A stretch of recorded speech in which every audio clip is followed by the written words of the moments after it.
Yeah, so today is the final episode of this particular webinar series, but we're planning on having some additional webinars coming up in the future. We're going to focus today on reporting and dashboards for PPM. This is the last of the series. We started out with Agile Waterfall. We talked about intake process. We talked about new product development innovation, went into resource management.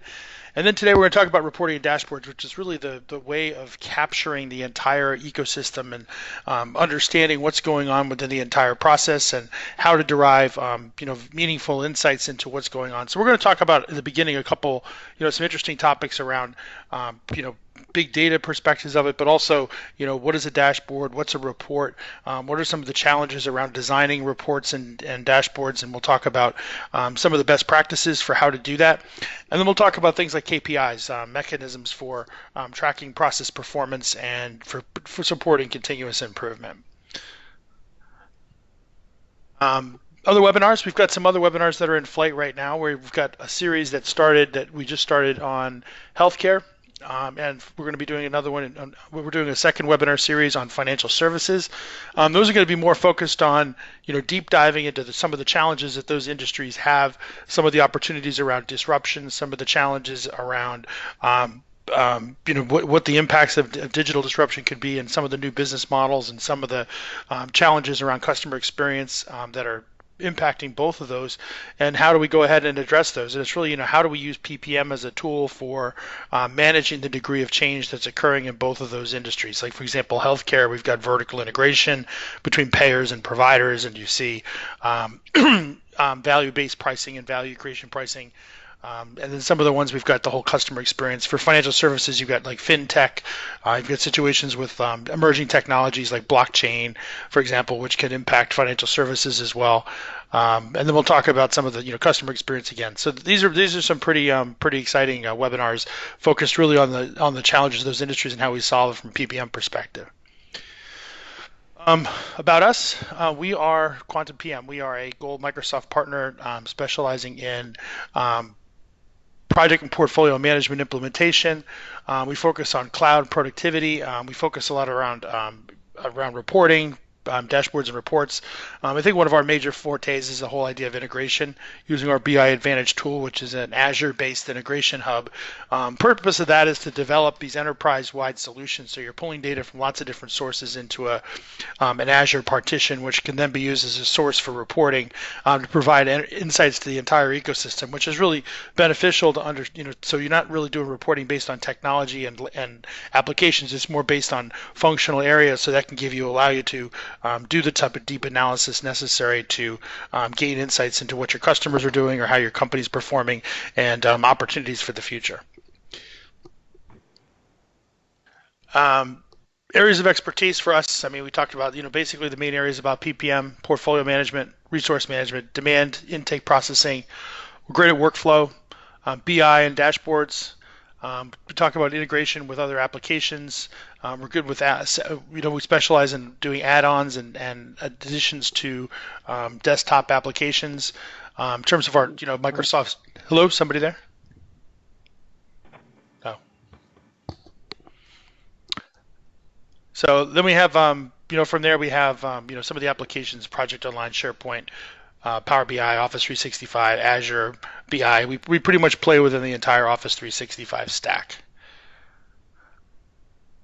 And then we're going to go through this, and I'll do some presentations here, and then we'll stop periodically and allow for questions. If you have questions within your Skype panel, you can type them on the lower left. So, for example, if I go here, and I go here to Skype, if I go into this box, I have the option of typing in specific questions, and then we'll give you an opportunity we can ask those later.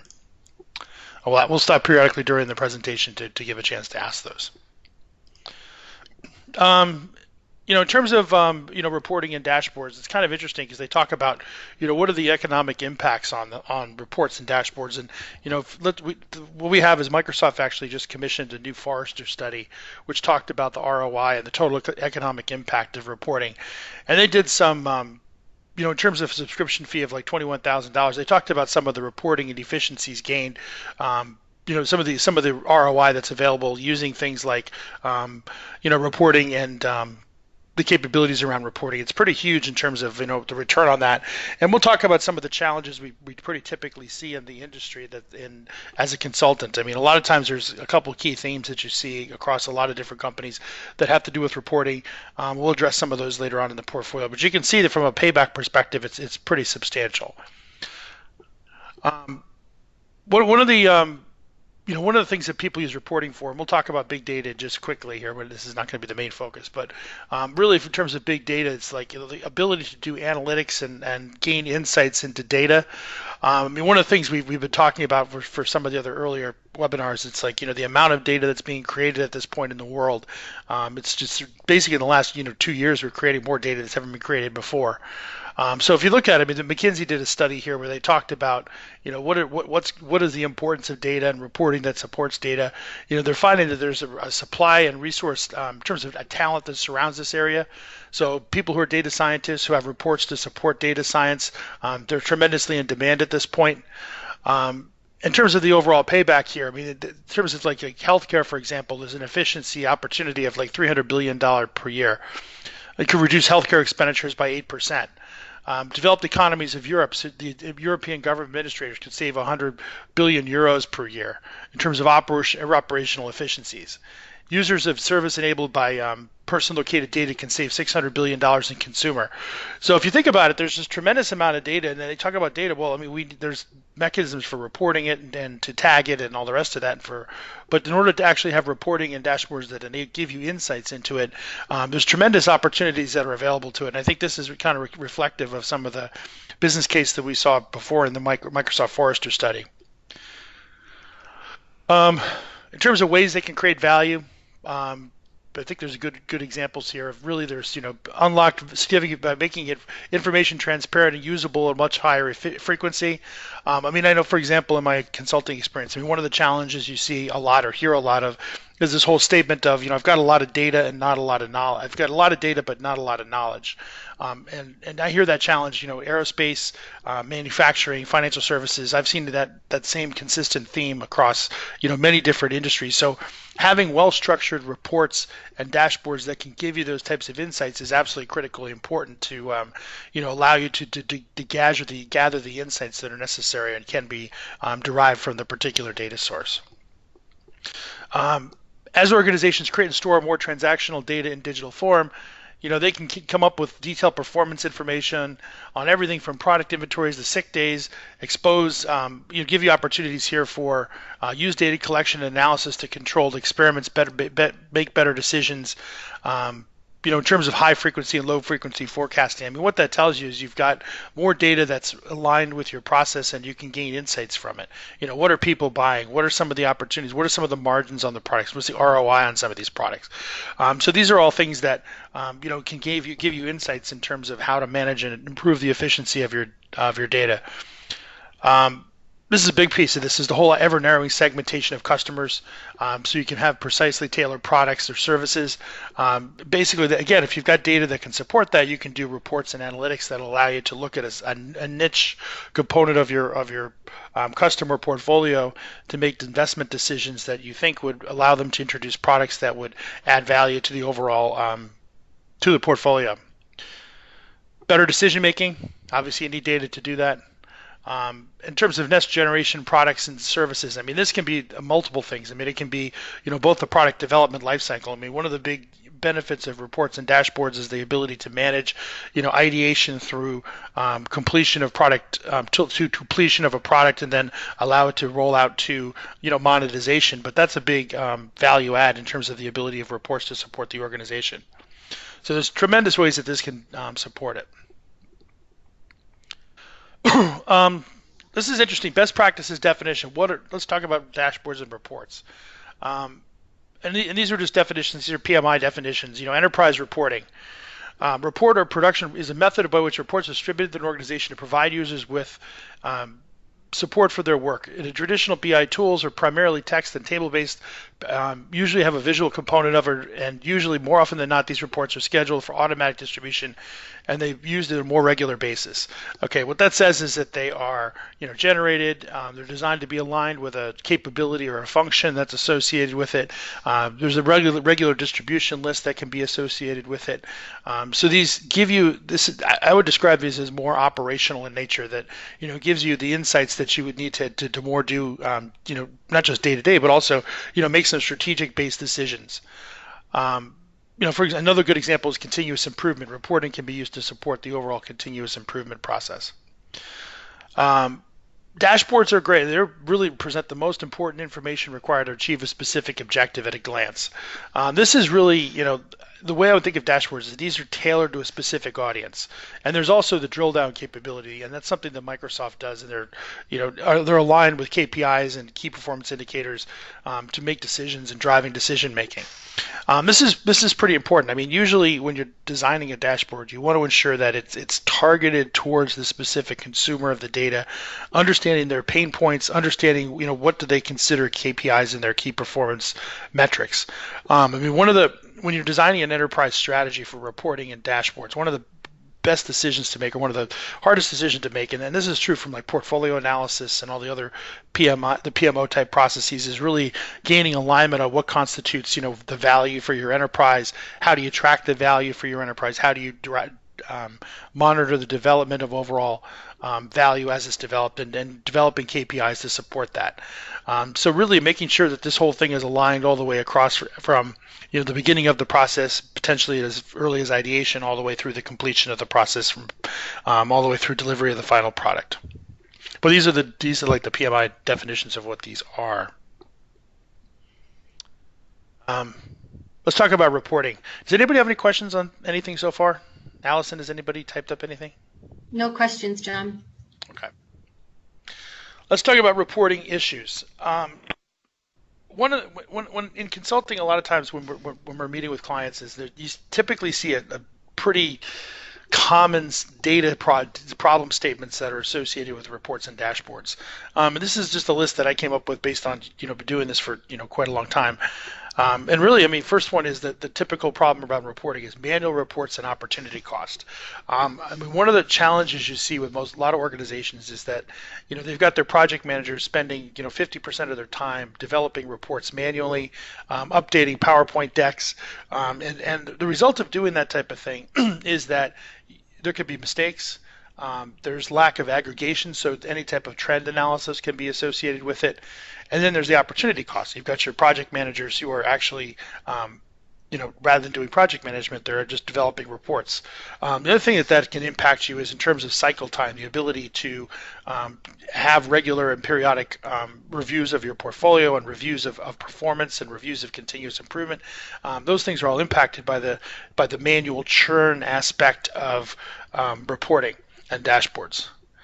Other challenge you see quite a bit is the whole concept of inaccurate data. I mean, that's the whole single source of truth. I mean, one of the things you try to do when you design these reporting schemas is you want to make sure that you understand who owns the data for that. And a lot of times we see where companies that have grown through like acquisition, for example, or M&A, you have situations where there's inconsistency in data, or there's manual data manipulation resulting in inaccuracies in terms of the data, and then again that garbage in, garbage out type effect. It can impact your overall organizational performance. The other piece of this is poorly structured data. A lot of times you have issues where the data comes across from could come from many different sources. There's not a lot of tagging that's associated with it. So really consolidating it in a way that's meaningful, and that actually gets down to the second point, is the whole idea of aggregation of data in a way that can be manipulated. I mean, that's one of the things that's great about something like a Power BI reporting tool, is that it gives you the opportunity to aggregate data and manipulate the data, and if it's not structured in a way that there's like common tags or ways of bringing it together, that can cause problems. And that's one of the the things you're seeing a lot of companies doing right now is this whole idea of tagging of data to support things like customer experience and digital transformation and things like that. So that's pretty common thing, and there's a lot of push that's going on right now to complete that type of work. Ineffective dashboards. I mean, that you think that's a pretty obvious statement, but a thing you hear a lot frequently is you talk to senior level people and they really don't understand what's being presented to them. And they sit, and same with the defective reports. They look at the data and say, okay, what does that tell me? And it could be things like the data is old, but more importantly, it's usually because there's not the due diligence that's required to define the KPIs and metrics for how to measure performance of your organization being done. So they don't understand what they're producing, what are the components of it, how do we measure it. So they're just essentially just getting data points, but it doesn't really tell them anything. So that's part of poor data design for an organization. And then the other one is lack of continuous improvement. I mean, one of the things that any organization should try to do is that they should look at how they perform and understand where their pain points are from the perspective of what are we not doing well, what can we do better. From a knowledge management perspective, do we capture proprietary information that we think would be a differentiator for us? I mean, one of the last sessions we talked about, natural capabilities of organizations, things that you can do that add value that other organizations don't do. Really having the ability to understand what you're doing well, what you're not doing well, and understanding those pain points and having that structure in place. I mean, that can be ones where I see this all the time. I mean, I had a client once where it took them we were looking at a systems development life cycle, and it took them 148 days to deliver code, and nobody had done the due diligence to go back and say, well, let's look at the processes and understand where the breaks are. What are the components of it that are taking up so much time? It turned out it's because they were cutting back on testing, for example, and as a result of that, there were deficiencies that they had to fix before they went into production. So having that type of insights into what the process is pretty important.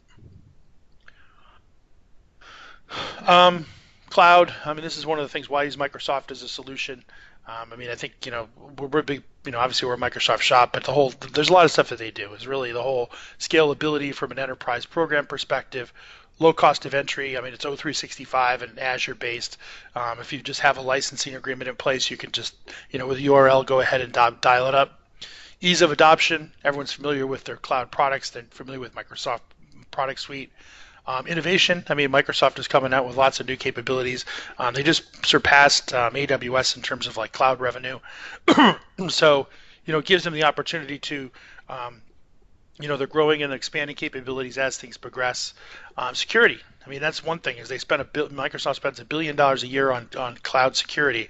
And I think there's a couple points there. I mean, a lot of people are reluctant to use the cloud.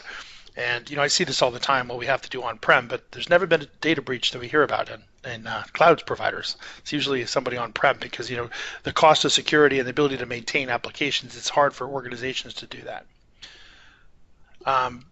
From a solution perspective, if you wanted to use for reporting Power BI within the Microsoft stack, that's really a great application. I mean, first of all, let's look here. We've got the Gartner Magic Quadrant, upper right. Here's the leadership. I mean, Microsoft is way out there in terms of their ability to do it. And this is really important when you talk about it in the context of like O365, as you can, bring inputs from all those different tiles within the periodic table, use PBI Power BI as a mechanism for aggregating data and developing trend analysis. In terms of our ability to as we call it, completeness of the project vision. I mean, it allows you to manage, and it's really not project, it's really the project management function from an organizational perspective. You could, for example, project reporting, if you're doing things like intake processing, portfolio management and demand management, resource management, project sites with SharePoint. I mean, the reports that they have will gives you a lot of insights into these processes and all the things we talked about from a best practices perspective. It really enables all of that. Then we're going to dive into PBI, Power BI right here. Any questions at this point, Allison, or are we doing so far? Questions. No questions, Sean. Okay. So let's talk about dashboards versus reports within the Power BI, within Power BI. And I think the place we want to look at is, if you guys have, back page here. Microsoft using Power BI, there's on the Microsoft site, they do a really good job. And the other one you could look at is TechNet within the Microsoft site. And really, if you think about it, the way to think about a dashboard and a report is really, you've got a report, it's data from one data set. Okay, so for example, if you get to a dashboard, it's really, as they say, it's really a single page, often called a canvas. It's used to visualize and tell a story because they're limited to one page, a well-designed dashboard, only the most important data elements of that story. the visualizations you see on the dashboard are called tiles and are pinned to the dashboards for reports. So what that tells you really is that you've got the source data coming from the reports. They can come from many different reports that are pinned to a particular tile within a dashboard. In terms of design, again, this is critically important because one of the functions that PBI can do is it has this click capability. So if I have something I pin to a dashboard, I can click on it, it'll take me to the report. So really understanding again what the key data elements are that you need to be presented and what's most important to the organization. That's critically important to actually go ahead and design these things. It's really based on, in terms of the visualization on a dashboard, come from reports, and each report is based on a data set. And I think that's an important thing is, what's the difference between a dashboard and a report? A report, single data set. Dashboard comes from many different reports. So it's a one-to-many type scenario here. It could even be a many-to-many if you've got multiple dashboards. This can serve multiple dashboards, and etc. But the data set to a report is pretty much linear there, to one-to-one. In terms of what's a report, Power BI report is a multi-perspective view into a data set with visualizations that represent different findings and insights from the data set. A report can have a single visualization or pages full of visualizations, depending on your job role. It might have someone that creates multiple reports. And reports are based on a single data set. Visualizations and report each represent a nugget of information. Okay, so what happens is you create a report from the single data set. On the bottom here, you can have individual tabs, and we'll look at that when we get to the demo part of it. That can be used to provide different sets of views of the report. And the way operationally to think of this is more, I would say, analytic and more focused on the specifics of the data sets. This is a one-to-one relationship. So this should be more designed. Usually I'd like to design these on a top-down basis, where the left would be more programmatic in view, and then you might work it down to more detail in view as you work across the bottom of the along the bottom of the PBI on the PBI report.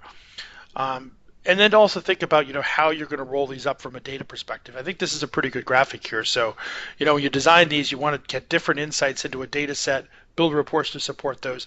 And then when you construct your dashboards, you have to figure out where the data is going to come. But this should be more of a more strategic type discussion, when these could be more focused on the specific capabilities of an individual dashboard.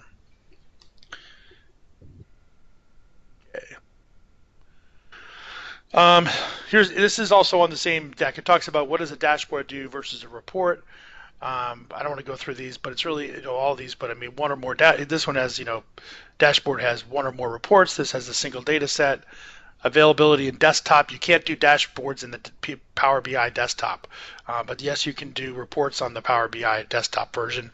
That's free, by the way. So if anybody wants to download it, you could pin to any of your dashboards, but you can pin an entire report to any of you can pin entire report pages to any of your dashboards. So if you can't subscribe to a dashboard, you can subscribe to report pages. Filtering, can't filter or slice, may have different ways of doing this. You can set the alerts, some of the features. Can set one dashboard as your featured dashboard. Cannot create a featured report. So if you really wanted to understand what some of the dashboard versus reports capabilities are, the website here is. Whoops, sorry about that. In terms of Microsoft, it's really if you look under this whole Microsoft using Power BI, they have a pretty nice table in here that talks about some of the differences there. Okay, any questions on reports and dashboards within Power BI? One question, does Power BI offer capability to do sentiment analysis and creating tags as an output based solely on the analysis of only unstructured data? I don't know. Can we just keep a log of that and we'll get back to whoever asked that question? Sure. Okay.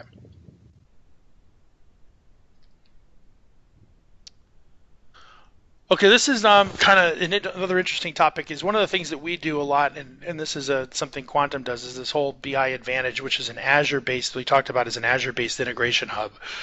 What this does is really it allows us to pull data from a multitude of systems, limited only by what the APIs can provide. So if you think about it, what this does is you can design your own processes and your own ecosystem that supports what you want, what you're trying to do for your organization, and it pulls it all into a partition within Azure. And the thing that this does, and this is a good slide right here, is it really allows you to develop things like, what the enterprise reporting. So it allows you to take Power BI and extend it beyond just the project online space. But you can really, if you pull data out from, like in this case, loss and ERP, you can do IT service management from ServiceNow. In this case, we're integrating with Planner. So if we've got the front end for Planner working together with Project Online Portfolio, integration with Jira for Agile, it really can allow you to pull using Power BIA as a technical foundation to do Power BI reporting for the entire overall ecosystem. So, one of the things we talked about earlier, the whole concept of continuous improvement in service levels. When you're designing something like this, one of the things we like to do is like, okay, let's understand from a single source of truth perspective, what each one of these applications can do, what data is going to be stored in each one of these applications, and then what the data is going to, and what the governance is. So for example, Jira for Agile, one of the scenarios you see a lot is that, people are doing sprints within Jira. If they create a sprint within Jira, that creates a task within a project within Project Online. You'd have the start and end date that would be maintained, that would be transmitted from Jira up to the Project Online space, along with the resources. In many cases, I've seen them where we use resource management to manage entire um, sprint teams. So you might have like multiple sprint teams that are permanently assigned together, and then it would be used so the enterprise resource management function would be here, portfolio management would be here, but the actual activities around the management of the sprints and the backlog and the retrospectives, all that would happen within the Jira tool. So really figuring out what the governance is and then designing your enterprise reporting to sit around those overall governance conversations. Like for ServiceNow, one of the ones we see frequently is people create an incident in ServiceNow. It pops across over to Project Online. You create a task. The person managing it within Project Online would have to decide, are we going to fix it using an agile process? Or are we going to fix it doing waterfall-based process? So those types of decisions, and even if you wanted to get crazy with with AI, for example, or automation, you can actually have that thing routed out in such a way that it can make those decisions for you. But really, it's really understanding what the governance is for the ecosystem and then designing the schema of reporting that fits on top of it and around it. So this is something we spent a lot of time working on, and this is a lot of times it's a phase 1, phase 2, phase 3 type deployment. So you'd find yourself in a situation where initially we might just do agile. We bring Planner in second, and then the reports would level on top of these. We talked about like dashboards having multiple reports as input. So what you can do is you can design add some reports to the overall catalog of reports, rechange your dashboards around to support the bigger footprint, and that's how you would go ahead and get the enterprise reporting view. And you can use BIA, which is, as I said, pulls if there's an API that'll support it, we can pull it. So it gives you that opportunity to build this overall enterprise data schema.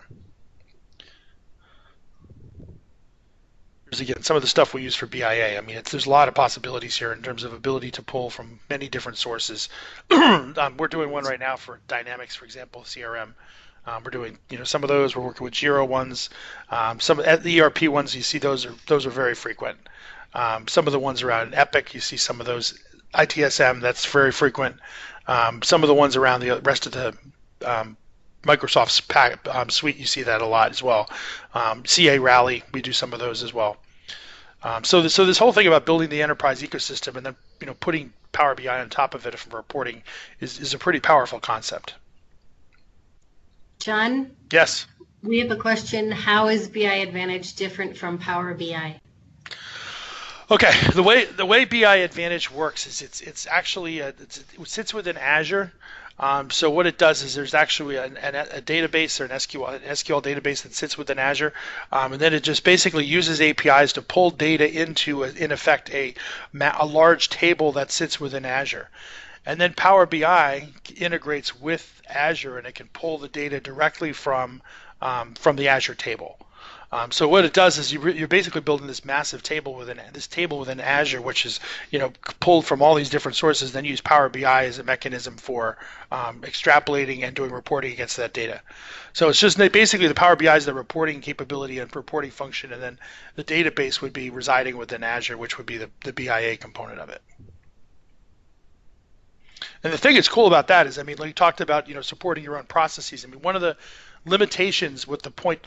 We see this all the time. Is the whole idea of an integration hub versus a point-to-point interface. I mean, a lot of times, companies sell.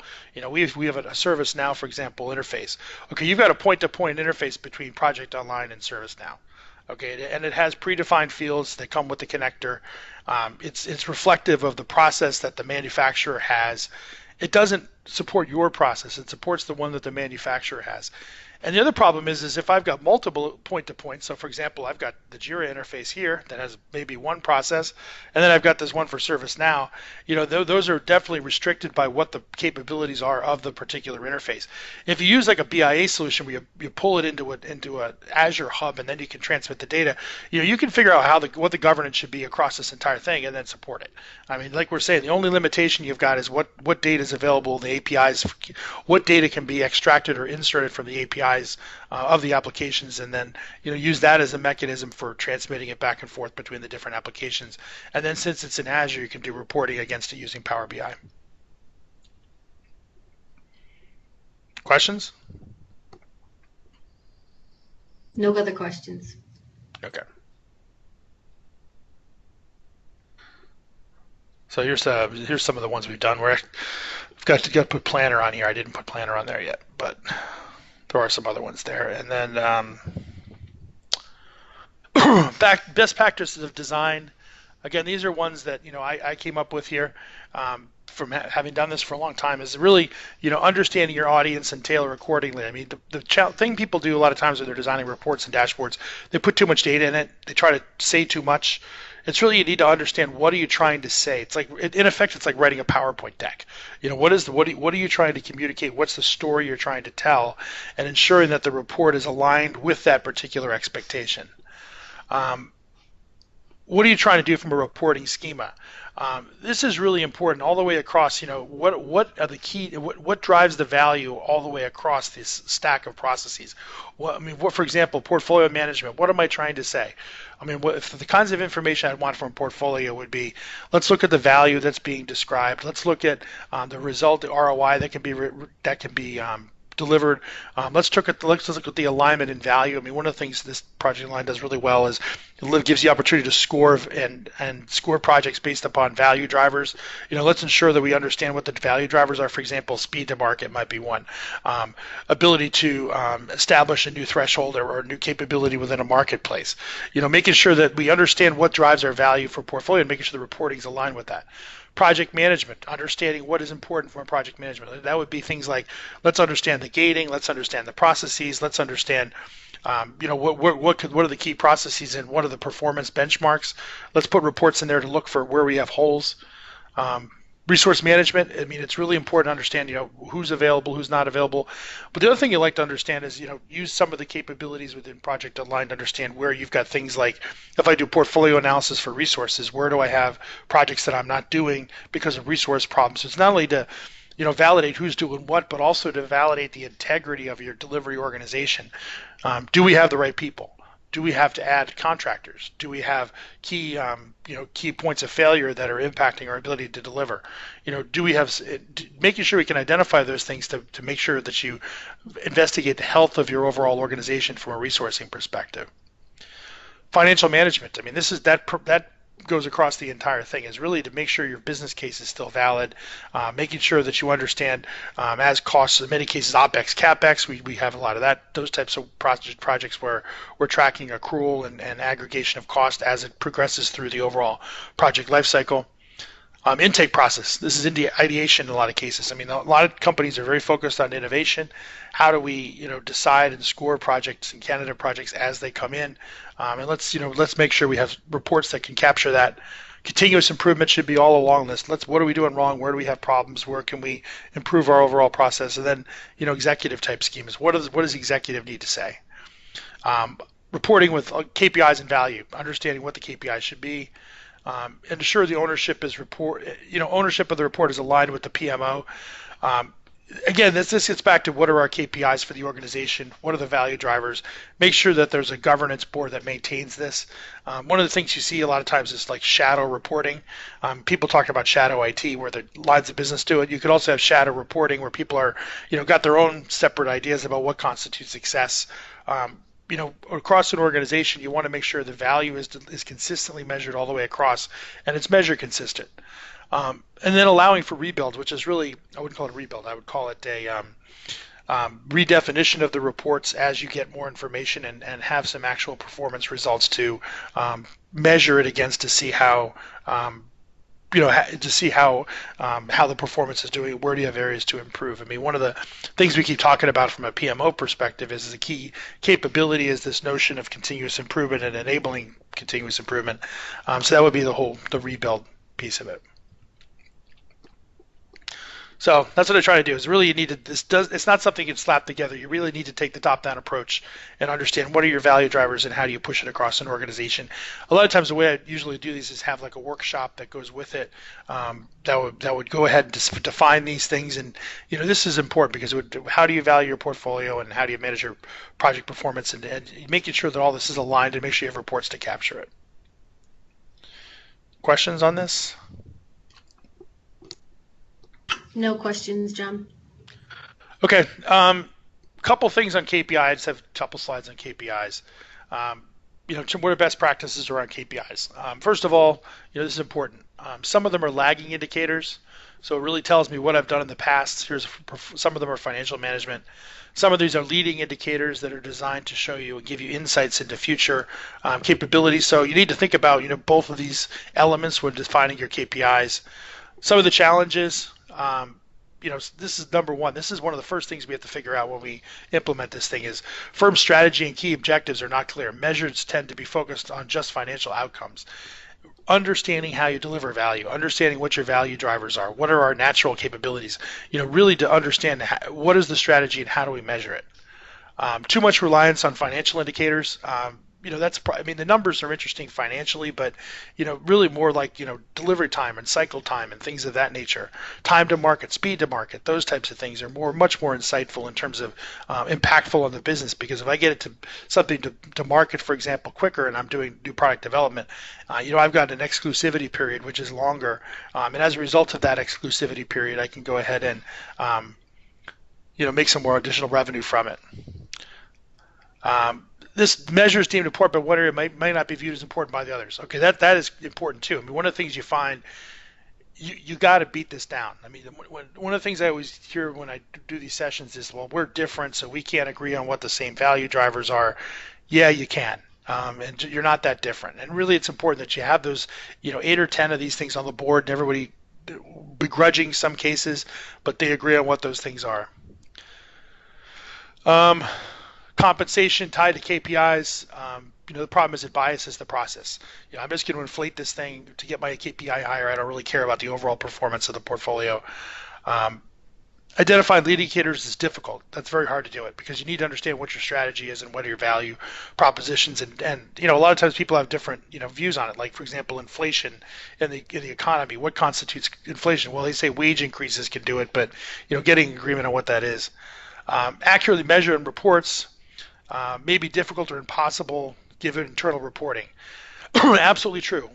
What you see a lot of times is even if you identify the KPI, getting the data source in place that allows you to measure it can be very hard. I mean, I see this all the time with like cost again, but for example, cost accounting. They don't understand if you're trying to do OpEx versus CapEx.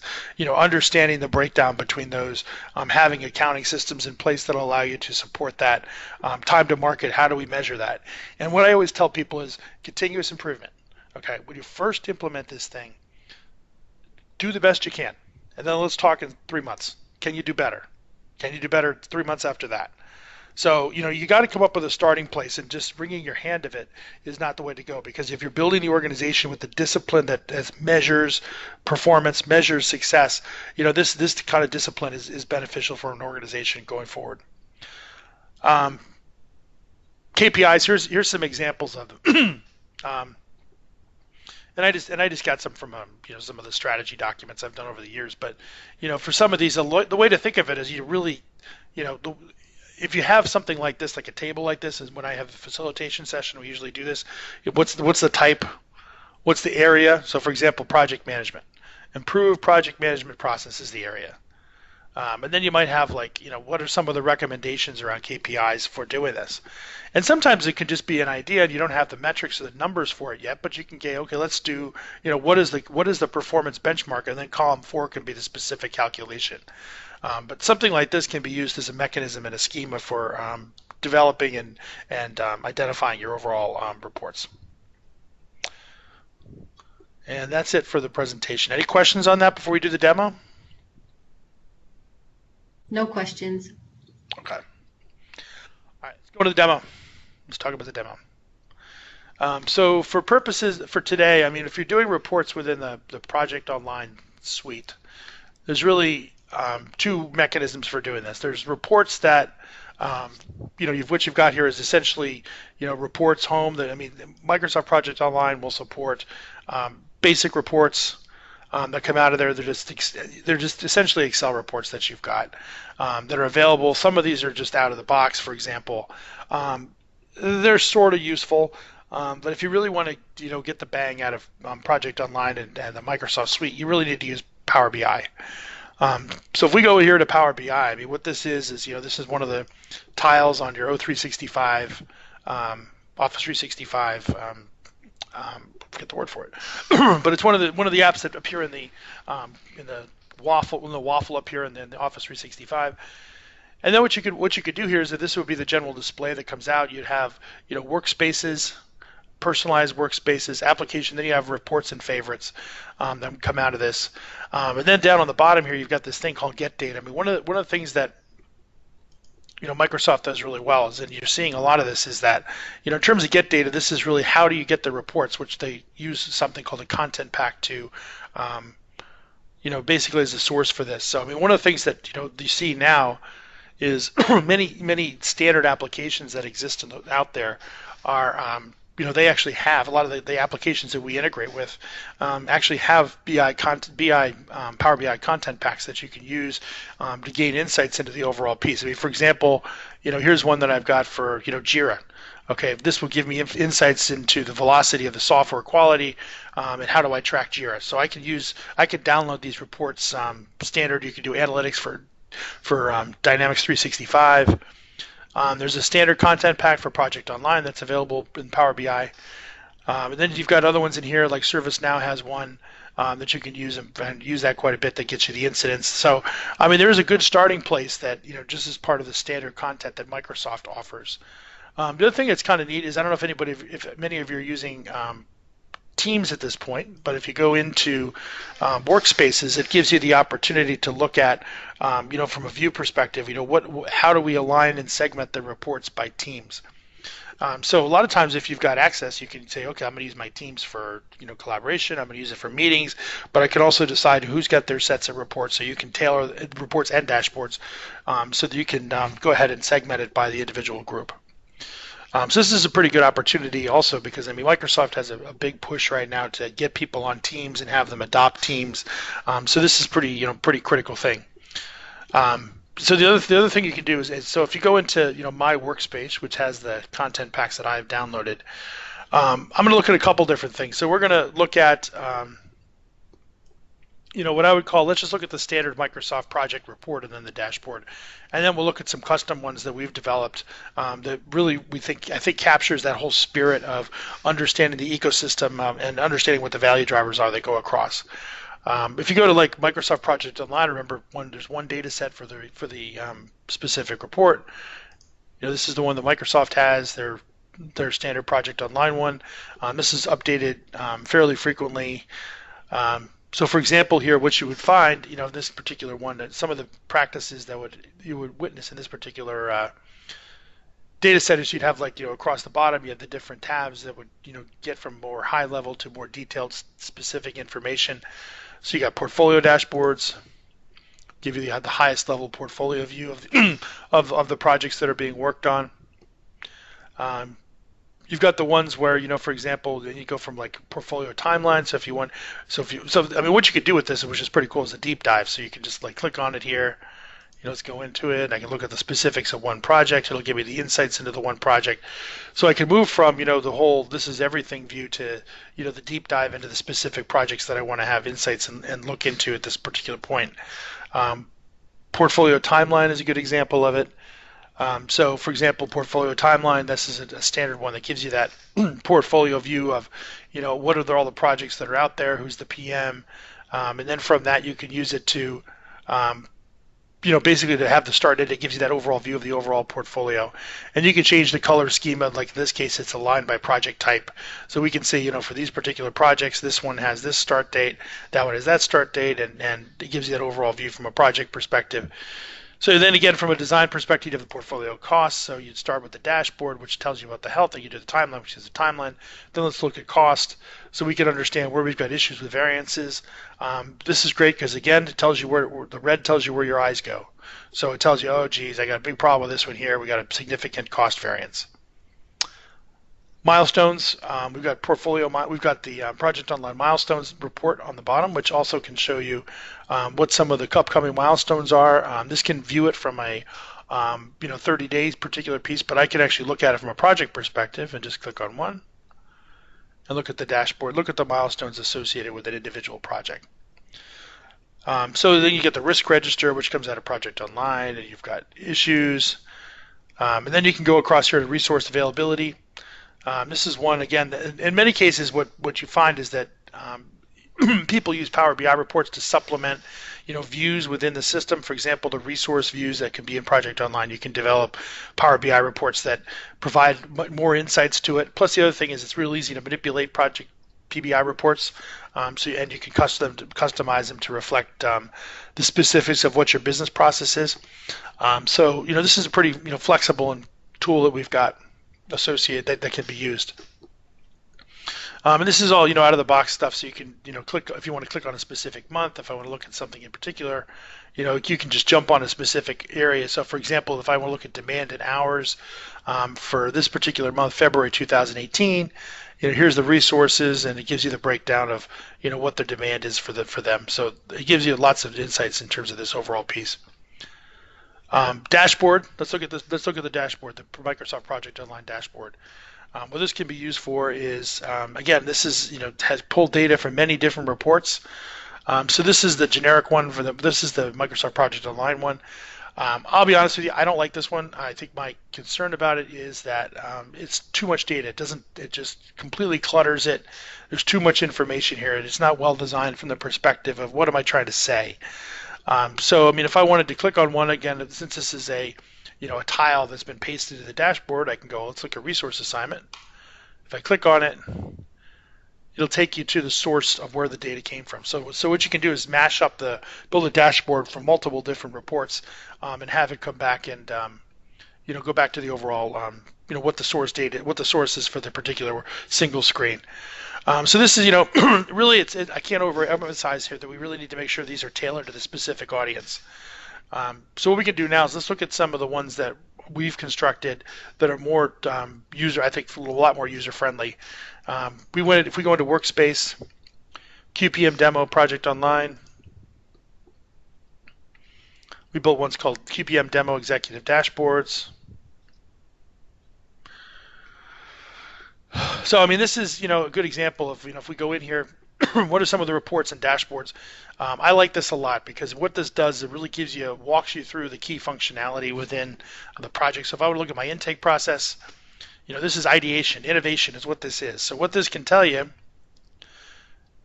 here's the benefit estimate, here's the budget cost, here are the proposals by priority, proposal by risk, and then it gives you what the category is. It's fashion. So this can be aligned with the value drivers that you've got, how many dollars are associated with it. Here's the benefit estimation. Here's the cost. So you can get the heat, the bubbles that'll tell you, where from an alignment perspective, where do I want to look? I mean, where you'd want to look if you think about it is the ones that don't cost a lot but have tremendous benefit, right? So you'd want to look at the benefit estimate that's high and the cost that's low, and those would be the ones you'd want to look at. So this can give you, insights into what's going on from a intake perspective. The other thing you can do here, which is kind of neat, is if you're doing approvals. I mean, we do a lot of stage, 2 and 3 stage approvals for intake processing. You can use this you can design a report that looks at this as well. Funnels. This is another going to be. These are the titles, the priorities, the benefit estimates. It can tell you it can give you an opportunity to prioritize these things. So the thing you'll notice about these little set of reports is that they really help you manage the process. And I think this is, plus there's not a lot of clutter here. It's very specific and says, okay, here's the cost, the benefits that we have, where are these things sorted out. So I think it gives you not just, a very clean look, but it also gives you the opportunity to, manage the process, unlike the standard one, the Project Online one, which I think is just too tight and overall too cluttered. The other one, some of the other reports that we have here, we've got the ones that, portfolio financials, CapEx versus OpEx. I mean, that's one we see a lot, is where we've got the whole, portfolio cost, what's the project cost, forecast versus actual, where do we have variances associated with it. It really allows you to go ahead and ensure that things are aligned appropriately to that you're monitoring the financial situation, understanding where you've got challenges, and giving you an opportunity to respond to them appropriately. Again, you can deep dive this. You can go all the way to you can go to the summary side, but this is where I am over time, cost versus actual. But you can go the forecast versus actual, because this is an opportunity where you can say, okay, the forecast was this and I have actuals here. So it gives you the opportunity for continuous improvement. Again, one of the cool capabilities about BI Advantage, you can do the whole snapshot functionality. So for whole capability around, let's take pictures of these things and look and do trend analysis, BIA can help you out with that. The other thing you can do is you can make these reports in a way that they're aligned by function and role. So for example, resource and status. Here's one where if I'm the resource manager, I want to look at a particular month, particular year. Let's see, what somebody's status is. You can have traffic lighted, so you can say, okay, where do I have a problem, which makes it real easy. So I can just look at it in the morning and say, okay, where do I have an issue, where don't I have an issue? And it could be somebody in this case is, fine. Somebody could be under allocated, where you want to know what's going on. There could be over allocated. It's really, areas where you want to attract your attention. And then, so I mean, you can align these. The thing that's cool about this design here is it's aligned very much to the processes that are included within the PMO. And then you could do executive dashboard, for example. So what this is just like we're saying, you're pulling from lots of different areas. So you'd have cost variance, remaining cost, number of risks, number of issues, project type, compliance. So I mean, this could be the mashup that really gives you that overall view in terms of the overall portfolio. So it gives you that chance to sit there and say, well, how are we doing overall? So I think that's pretty important piece of functionality. The other thing that you can do with Power BI, which is really awesome, that everybody seems to like quite a bit, is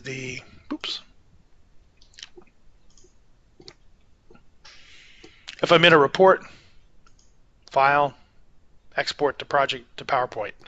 A lot of times, I mean, that's we talked about one of the key drivers in terms of cost. I mean, the ability to people basically saying, I'm spending all my time making reports. I'm not spending any time going ahead and actually managing my projects. By being able to export to PowerPoint, I mean, it give you the opportunity to say, well, here's the report, here's what it looks like, and now I can go and focus and do my real job.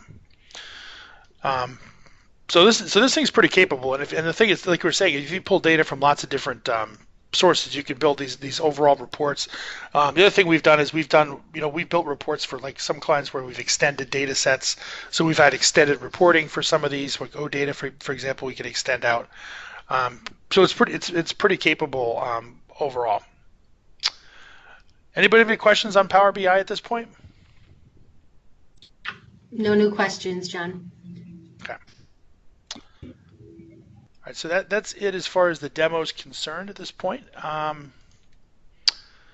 Yeah, so I mean, in terms of our series, this is the last episode as far as for the PPM Excellence series. I think we're going to have another one we talked about the healthcare and we talked about the financial services webinars that we're currently running. Those are also on this site, so if you want to go to kpm.com/webinars, you can sign up for these. We're also looking at some ones around more topical specific, like having best practices for portfolio management, best practice for resource management, with KPIs and metrics around it. So we've got some additional ideas that we're floating out there. Just want to thank everybody for signing up and attending the series, and have everyone have a good day. Appreciate it. Thank you.